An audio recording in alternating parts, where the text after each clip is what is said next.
Welcome to the DraftKings Daily Trot. I'm Jason Gilbo, JGilbo11. With me is Russell Clay at Russell J. Clay. Taking a look at the Sunday main slate, 11 games. And as far as pitching goes, this is an ugly one. As far as the top price guys, it's Kevin Gausman and Chris Archer, who obviously aren't your most consistent arms. So I think that kind of says a lot about what this slate offers. Now, Jason, that's not very nice of you to say. I don't appreciate the tone you're using, mister.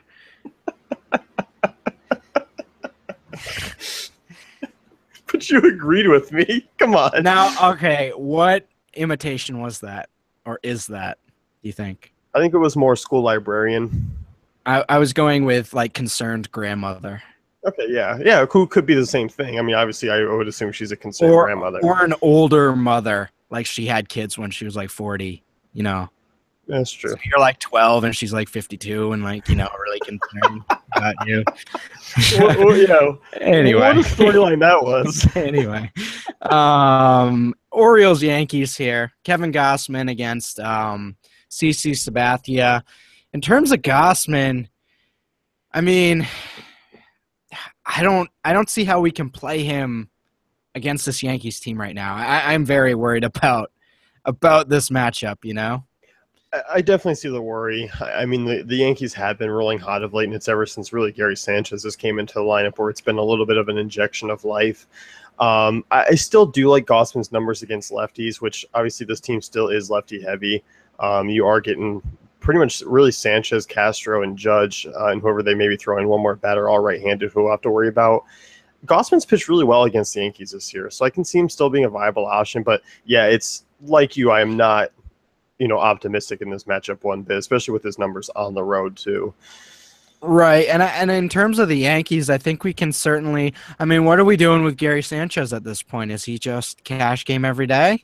I mean, I don't necessarily like this matchup for him, but I think he's still at least a tournament guy, you know? I do. I mean, I like Gausman's a guy because he's reverse splits. I feel like Sanchez is in play yet again. And the price, I mean, 4,400.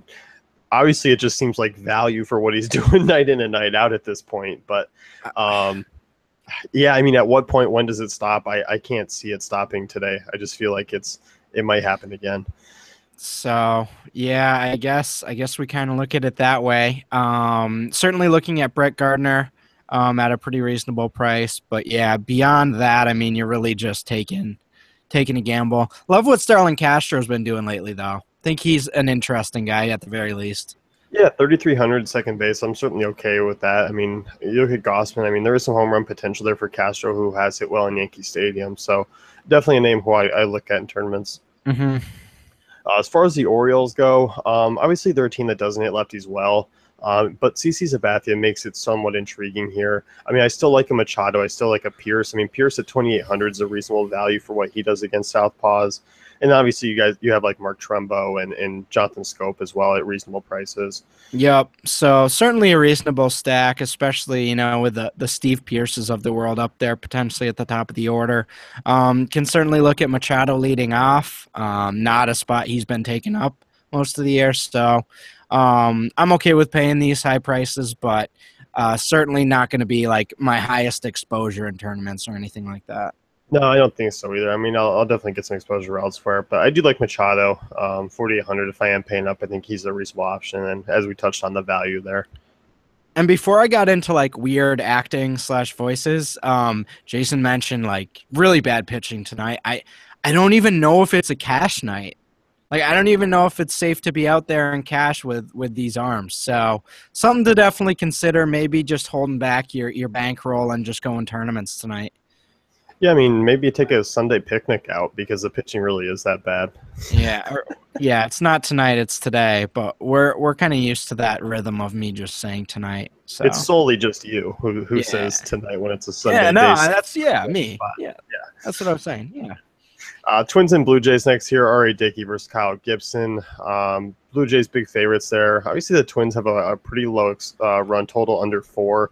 R.A. Dickey's a guy who you can maybe toss a shot in a tournament at 6,600, but not a guy who I think because of the slate, it looks like a viable option for me, but it's probably something that you'd usually stay away from. Yeah, I don't like this game for either pitcher. I think In terms of Gibson, just not something you can really look at. Obviously, has that blow up potential, and the Blue Jays are certainly a facilitator in that sense. In terms of the Twins, I think you can certainly fire off, a Max Kepler, or maybe even a Brian Dozier with his sort of power to both sides. But overall, I'm not necessarily in on this Twins as sort of a stacking group. Yeah, I'm definitely with you. I mean, Miguel Sano, Kepler, Dozier, kind of the big power upside bats I'll take a look at in tournaments. As far as the Blue Jays go, I'm not particularly intrigued with them. I definitely can see the upside. Obviously, they have it all there, especially with the stacking potential they can give you. Gibson's a guy who struggles more with lefties. He's actually not that bad against right-handed bats. So it's not like something where I'm jumping all in on. I mean, I'm still going to have some Blue Jays exposure, but it's not my first favorite offense. Right, me either. Tigers and Angels next year. Anibal Sanchez versus Tyler Skaggs. Both these guys I really don't want any exposure to. I mean, I know Sanchez is cheap and this Angels offense really isn't that great, but I feel like Sanchez is a guy. I actually kind of like the Angels offense, which is the first time in a while. God, I know this is where we're at. And yeah, like you mentioned, I'm not really in on either of these guys. The wheels really came off for Skaggs quick, huh? Like I thought we were onto something for a little while there, and it's just really fallen apart quickly. So not someone I'm looking at. Certainly looking at Miguel Cabrera. Certainly looking at, Ian Kinsler. So definitely like that. As far as the Angels go, probably a decent night to pay up for Mike Trout. I know we've been joking around the last few days about maybe not tonight, maybe not tonight. I think tonight's like, okay, I can pay up for Trout tonight and feel okay with it. Yeah, I could today, as far as the, I definitely could see myself. One, because you look at the pitching, you're not going to be stranded for diving into value. I mean, you're going to be able to afford some bats, especially in tournaments if you wanted to go cheap on the hill, which I kind of like doing today. Now you got me doing it. But as far as those bats go, I mean, Calhoun at 3,400, Pujols at 44, certainly values around him. I even don't mind a Jet Bandy, Nick Buss type of plays in that middle of the lineup there. I think given that Sanchez has really struggled against both sides, had a nice little stretch there, but obviously it was more luck than it was him actually being good. I actually don't mind the Angels. I wasn't high-ing you. I watched The Hateful Eight last night, and I was pretending to be one of the horse drivers that, like, with the reins. You know what I'm talking about? Yes, well done. I'm talking about. Yeah. Are we okay with Cole Calhoun tonight?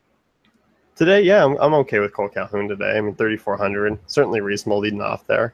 I still think this team's much more playable in GPPs rather than cash, but I do like get some exposure in GPPs.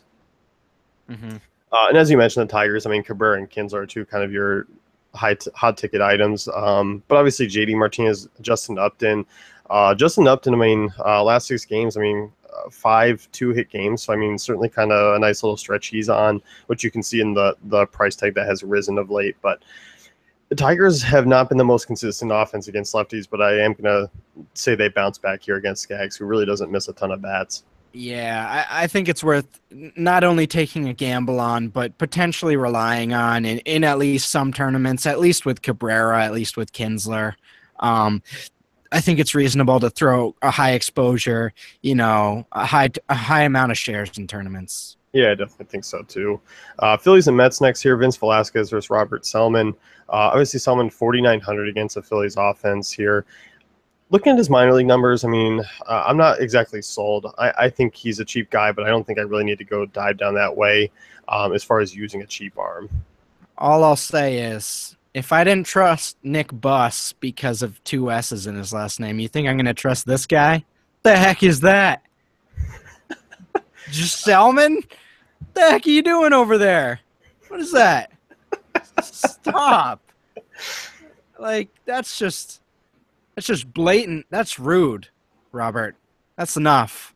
As far as 4,900, he's being very rude, so I'm not on speaking terms with him. So I'm assuming you're not using him then today. Probably not. No.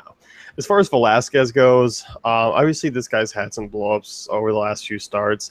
I still like the strikeout upside, though. I mean, he has had some blowups, but the strikeouts haven't gone away with it. 27% strikeout rate this year.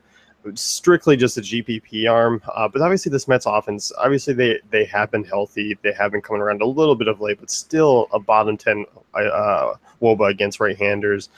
It's a GPP play, and I think because of this slate, I am going to be forced to kind of make that move in tournaments a little bit. I can't.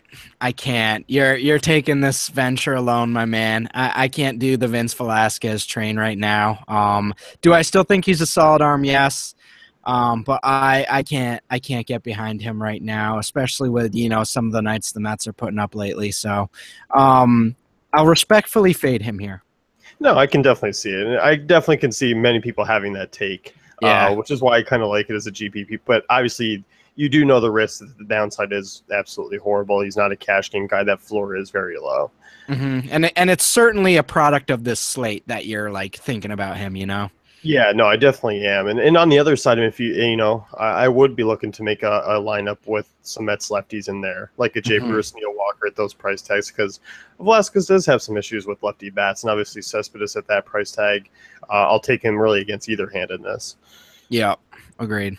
So as far as Phillies go, I kind of like him as like a contrarian way to get exposure to a cheap, lower-owned offense. I mean, Hernandez, Herrera, Alter, Franco are kind of the usual names there. I don't mind targeting here.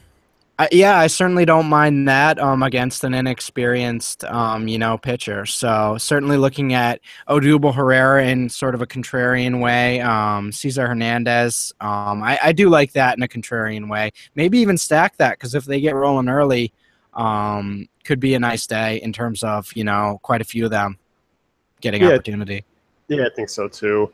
Next one, you got the Padres and Marlins, and looks like Justin Nicolino's on the hill for the Marlins now, not Andrew Kashner, so that thing might have changed. Perdomo on the other side, obviously two cheap arms against two offenses that are really not that intriguing, but we saw yesterday a 1-0 game between the two. Could that happen again today? Sure, but it's not something I'm going about. Does Nicolino have a long string of a bad sample size to say don't touch me? Yes. Do I think I can scrounge up the courage to believe he can get 15 DK points against the Padres? Probably. I might okay, so you're diving with Vince Velasquez. This might be, my guy. He showed some signs early in the year that he could not get shelled. I might take that chance against the Padres here at min.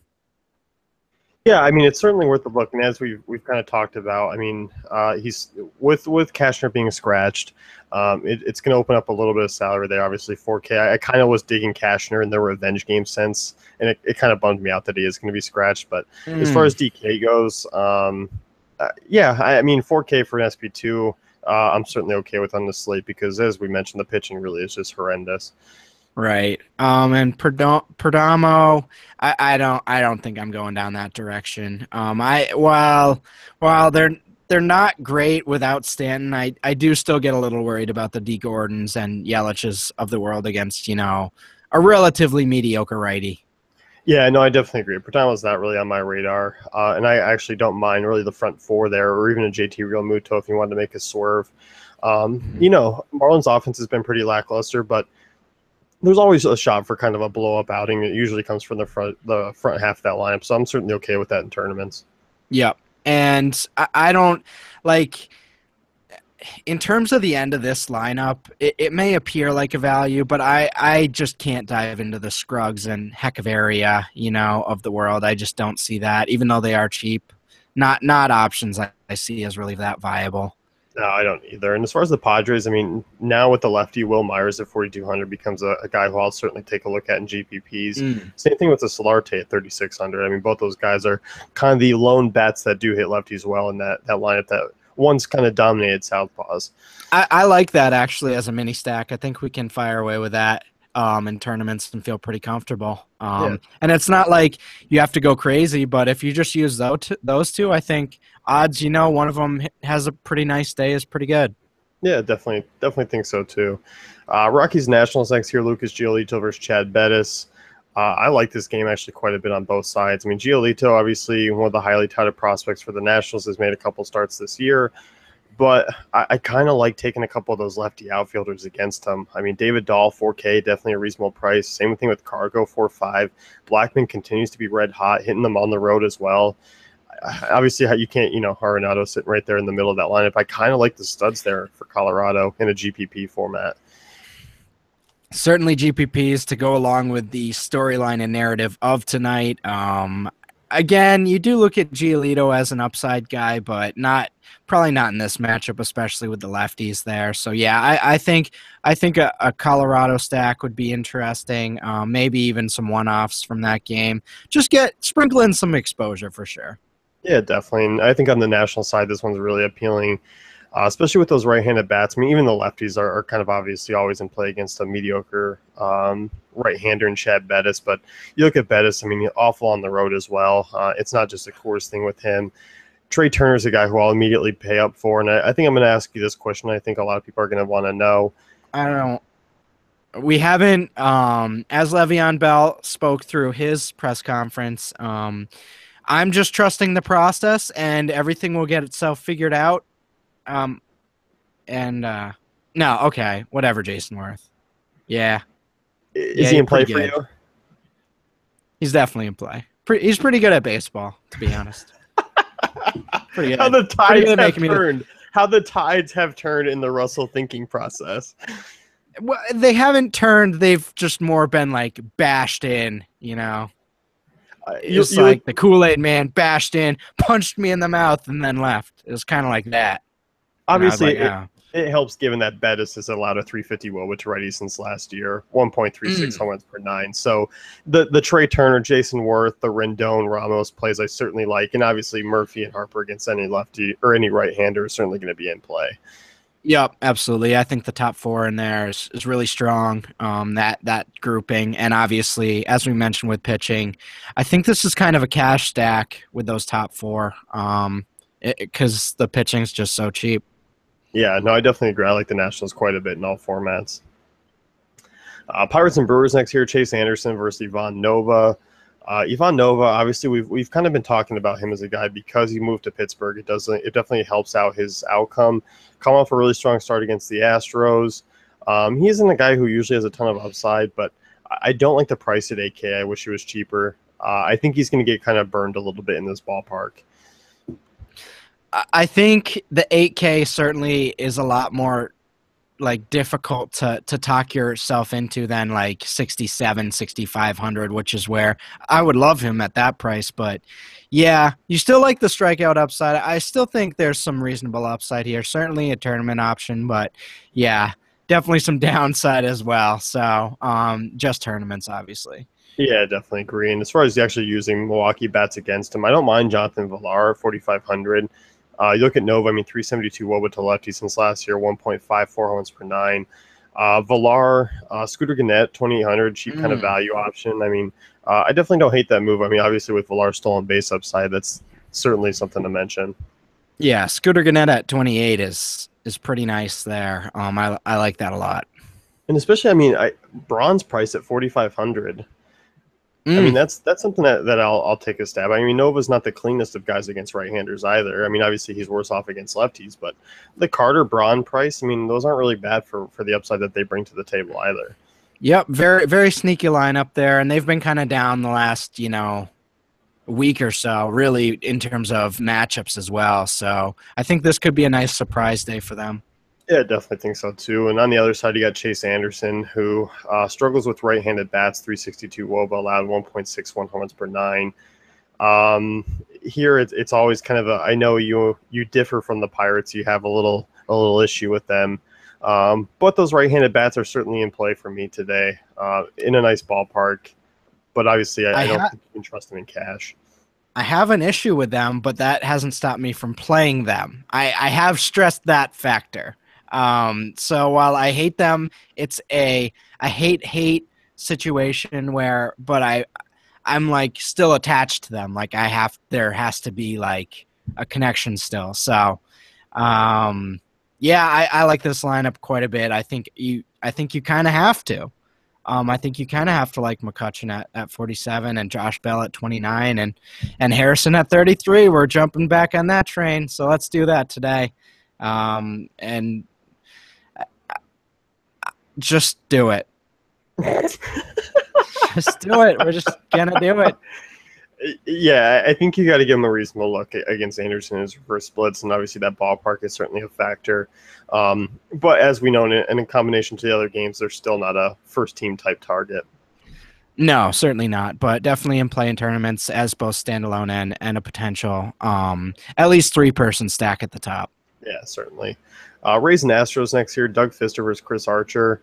I think Fister at 8,400 is going to be a guy who's probably one of the more chalkier options in cash games because this Rays offense is not good against right-handed pitching. They do have a reasonable strikeout rate as well. That doesn't mean that I don't like a couple Rays bats against him, like a Kiermaier or Brad Miller, just because Fister does struggle with left-handers. But obviously, I can see Fister going out and having a decent quality start. As far as the win goes in this one, I think Archer and Fister, it's really is a toss-up, and really it could be a possibility that neither of them get it. I like Fister in cash today. Oh, you see that? Rebranded. Oh yeah. I do like Fister quite a bit. Cash game playable for me. But at the same time, yeah, I do like Kiermaier. I think that's an interesting value as well as Brad Miller. But overall, not too intrigued with this Rays lineup. Think Fister does well here, and outduels the Chris Archer man here. Yeah, it's certainly something, and I think you and I differed a little bit more on Archer and where he stands. I mean, for me, he is a cash game guy on today's slate. Has not been under 15 DK points, or has been under 15 DK points in just 2 times out of the last, looks like 12 starts or so here. So has been fairly solid and consistent over the second half of the season. And given the fact that obviously he might allow a home run or 2 to 3 earned runs, because that strikeout rate is so high, 28%, he can kind of easily make up the difference a little bit. And obviously the Astros strikeout rate against right-handers is relatively high. So for me, I don't mind Archer. It's just more of because of the slate that it's kind of forced into the hand there. I think my initial reaction is a little different than my reaction now. In terms of this slate, certainly a great option. Love that upside. Definitely at least a borderline cash option for me. I just do worry about this Astros lineup a little bit. Yeah, and you got to think, I mean, for the price, he's still not killing it at 9,900. So, if he gets 18 points, it's looking at the guys around this slate, I don't think it's going to be a crazy high upside day from these pitchers. I mean, you might get 1 or 2 that do hit a decent outing, but as far as kind of getting that top tier ones, there's nobody on that slate that can deliver.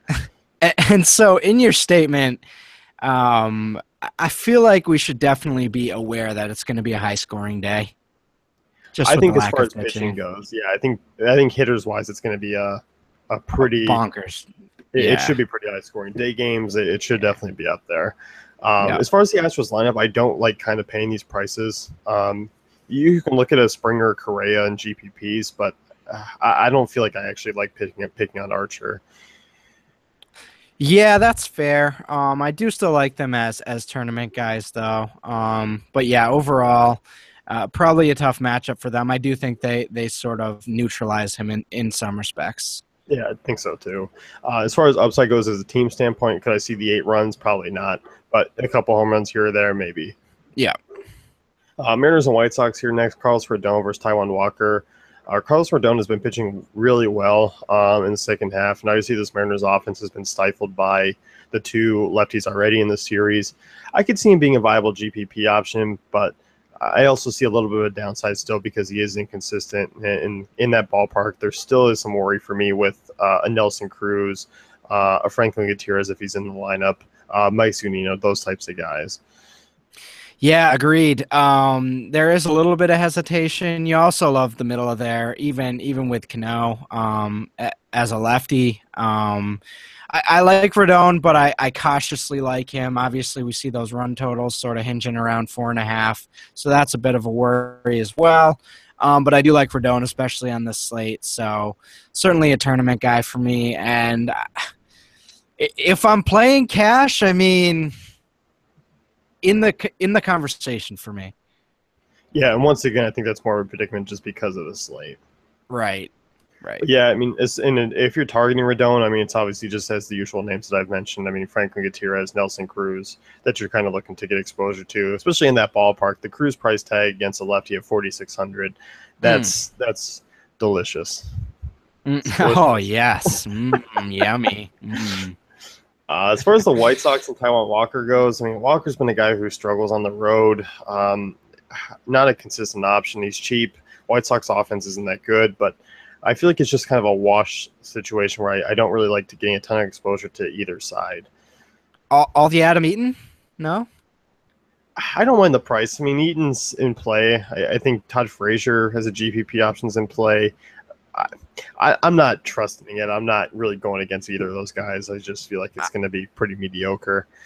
I'm an Adam Eaton fanboy today, so that's going to be how that goes. I like him. I like the bully. I think the lefties are going to bully their way into a nice run total today. So I'm putting some value stake in the White Sox today. Let's do it. Yeah, I mean, look at Walker, 1.63 home runs per nine to lefties. So as you mentioned, the names there are certainly in play. I mean, 1.40 home runs per nine to righties. In that ballpark, there certainly could be some home run potential for those bats. A's and Cardinals next here. Jaime Garcia versus Andrew Triggs. Garcia, 7,300. I think people are going to look at him, and obviously because the A's offense has been relatively weak, but Garcia is a guy who I just feel like cannot trust. And I mean, obviously had the great start against the Braves, followed it up with the Reds, and then back-to-back really mediocre performances. Has given up 5 home runs in the last 2 starts. I feel like I'm a little bit more actually inclined to take a couple A's values and kind of move away from Garcia. You know the saying, like, this took a few years off my life? Yeah. Well, I don't think this pod has taken years off our lives, but it's certainly taken a few, like, at least a few weeks off our lives. Yeah, I'd say like, that. I think DFS in general is going to make us all die at 60. Oh, well, yeah. But I just mean, generally speaking, this slate it hurts me. Like, I'm hurting right now. It's certainly a painful one. So yeah, in terms of Garcia, yeah. I don't like lefties against the A's. Is that fair to have that opinion? I like Valencia and Semien and Smolinski and Chris Davis. Like, I like those boys out there in the West. I like lefties that are named Chris Sale. I don't like lefties that are named Jaime Garcia. That's right. There's a difference here. In getting Valencia, Smolinski, and Semien at those prices with their numbers against lefties, I'll certainly rather take a shot with them. Garcia just kind of gets washed out for me on the slate. Like, I don't get this, like, line and projected run total for the Ace here. I kind of like Valencia. I definitely like that Smolinski price too. I think he's got some nice power potential here. Yeah, I think so. I mean, but I don't think it should be up over 4.5. I don't think it should be that low, but I think around 4 is where it should really sit, and maybe it jumps up as the hours go on. But yeah, I'm definitely in agreement. But as you, probably nobody else in that lineup outside of those 3 that are really worth a look. No, definitely not. But overall, I'm just saying I think there might be some value there. Yeah, definitely. And on the Cardinals side, I mean, I actually not a big fan of them today. I look at Triggs. I kind of like some of his stuff. I like his potential there. I'm not really on the Cardinals at these prices. That's fair. I mean, obviously we're looking at Carpenter and Moss, but I think beyond that is probably what you're speaking towards, correct? Don't tell me how I feel, Russell. No, I'm trying to understand, Jason. Obviously, Triggs coming off a really promising start. So, but are Carpenter and Moss still viable, or are you just kind of out on them at their prices? They're certainly in play, but when I look at other options at second base, I mean, I like Trey Turner more, I like Kinsler more, I like Kipnis more. So I think these guys are just out of play for me just because of really the other options, and it's just not the greatest of matchups. They just really haven't been their dominant selves really in the second half. No, they haven't, and those are certainly expensive prices for what they've done. So I agree in that respect. Yeah. Moving on here, you got the Indians and Rangers. Last one of the main slate. Derek Holland versus Danny Salazar. You look at Salazar and kind of the starts he's been having since coming back from the DL. It hasn't looked good, and now he's going to go into a ballpark against an offense that hits relatively low. But I don't know. I feel like it's an issue with him. I mean, 9 earned runs over the last 2 starts. He's only gone 5 innings in combination. Could run into more trouble here, and this Rangers offense is certainly at a decent price tag to take some shots with. Yeah, something's going on. So I think you're not playing him. That's for sure. That's something I would definitely say. Is it an interesting contrarian move? I wouldn't even go that far, you know.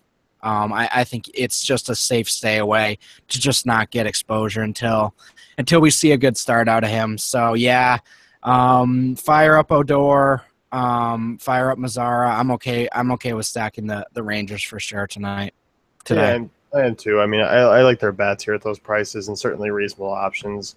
And I don't mind them as one-off potential as well, especially guys like Beltran, Mazzara, Odor, and Lucroy. Those are all certainly intriguing guys. Beltran might be the only one I kind of work around other options with if I am doing a standalone because you do have Machado, Valencia, those types of bats there too. Absolutely. As far as the Indians go, obviously, a lot of those switch hitters are going to turn around from the right side against Holland. Holland's a guy who I don't mind picking on here. 349 woba to righties, 1.53 homers per nine. Back-to-back days here where it was pretty average out of the Indians' bats, especially against Griffin. But here I do think they rebound, and I like some of these right-handers. Interesting. So yeah, I mean Napoli, love that price. Obviously, 4K for someone who's just had a ton of power this year. Rajay Davis, love him. Like you mentioned, the righties in this lineup, and even a Kipnis at 37. I'm okay with that. Certainly. Yeah, I mean, I like Kipnis. I mean, Kipnis isn't bad against lefties. I mean, Wobo over 345 this year, decent power still. So I'm certainly okay with using Kipnis at that price, even Lindor at 3.9. And I even don't mind kind of the back end guys like a Jose Ramirez or Brandon Geyer if you're kind of looking to go like a full out stack. Mm-hmm. So let's wrap things up with the DraftKings Daily Trot. Be sure to check out DaveFantasyCafe.com for all great tools and content.